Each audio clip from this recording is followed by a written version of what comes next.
Hey guys, I'm back.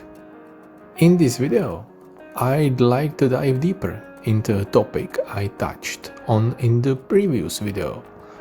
What tutorial hell is and how to escape it. You can fall into this trap pretty easily when starting any new skill. It's not just about Blender. When I started my current job, I had to learn a program called CAD Impact. It's a 2D software meant for technical drawing. Up until then, I hadn't encountered anything like this, as I'd only used graphic design programs at work. And I also drove pallets full of fans around the warehouse. God, there were so many fans.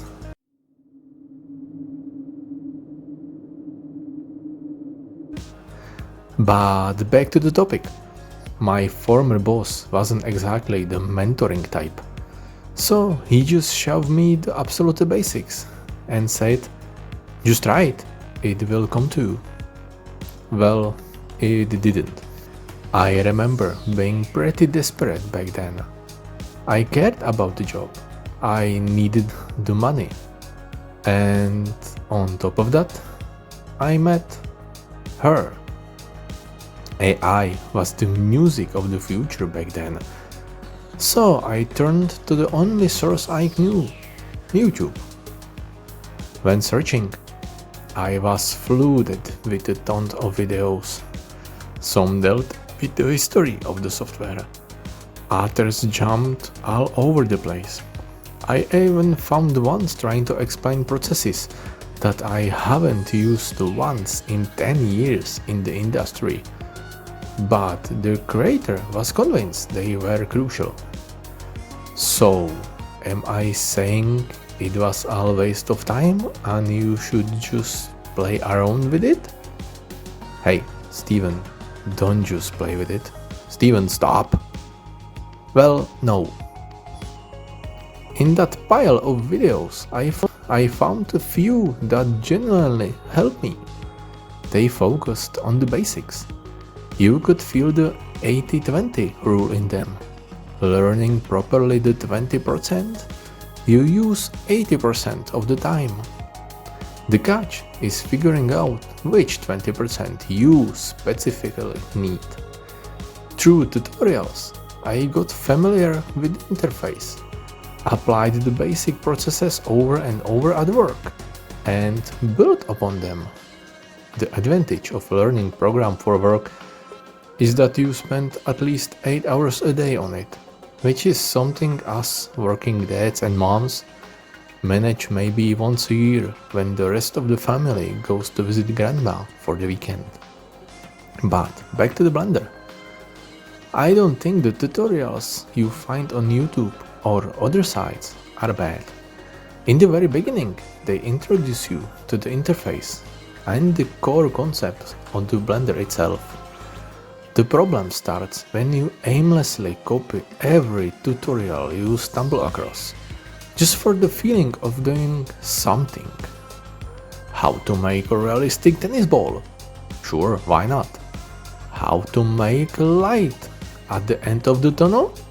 Sounds good. Cobblestone material? Bring it on. A plump peach that jiggles when slapped? Wait, what? I think each of us discovered Blender with a different idea in mind. Someone wants to make hyper-realistic renders. Another wants a master animation and create their own series. And someone like me wants to be able to create things they like in the evening after work because it's calming and his son loves to watch. None of these reasons are better or worse than the others, and each requires its own approach. As an animator, you don't need a tutorial on hyper-realistic tennis ball surface. As a hyper-realist, you probably got a tutorial for 12-phase low poly radio, etc.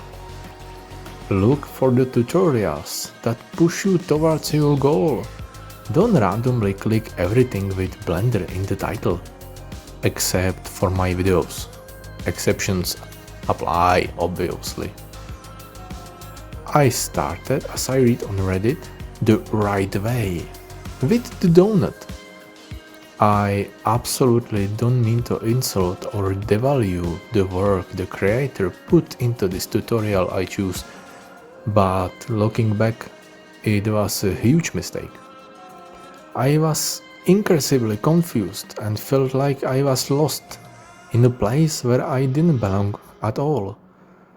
I was ready to shelve Blender in the drawer of, yeah, I definitely don't have to, what it takes for this. And I did exactly that, until my son asked me when I was going to make a picture of a toy for him in that new program I had told him about a while ago. Let's just say I decided to give Blender a second chance.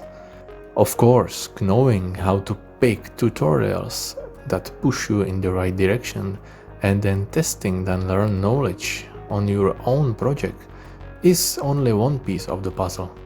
You still have to solve the lack of time and find a source of motivation deeper than your morning cup of coffee, but we will talk about that in the next video. Now, it's time for me to share projects I received from you, if I had any. No, it's fine. Expecting the YouTube algorithm to notice me after my very first uploaded video was way too optimistic. I firmly believe that time will come when I'll be able to share your stories and projects with you guys. For now, I just want to show you what I've been working on. I didn't have much trouble picking my object for Blender. During a bedtime story, I mentioned my idea to my son. He didn't hesitate and just handed me a Lego Crocodile.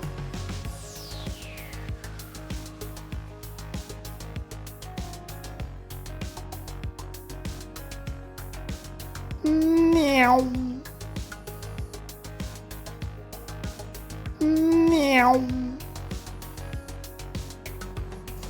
In the end, I'm actually really glad about this choice. No complex shapes, bright colors. Since it's a building block set, that's exactly how I approached it. Every single brick is modeled separately. The biggest problem, as usual, was with the bevel subdivision surface. Whenever I use a subdivision surface, my model looks like something out of a vacuum sealing commercial. Someday I'll figure out why. The bevel modifier, on the other hand, tends to jump from 0 to 100, even with the scale applied. In the end, I softened the edges with manual bevel. I like the result. Only the mask for the eye decided not to cooperate, and I ended up with this. I hope you like the result too. Okay guys, thank you very much for watching today. I'll leave the email address for your projects in the description again. Have a good coffee for me. Focus on choosing your YouTube tutorials wisely. And I look forward to seeing you in the next video. Bye.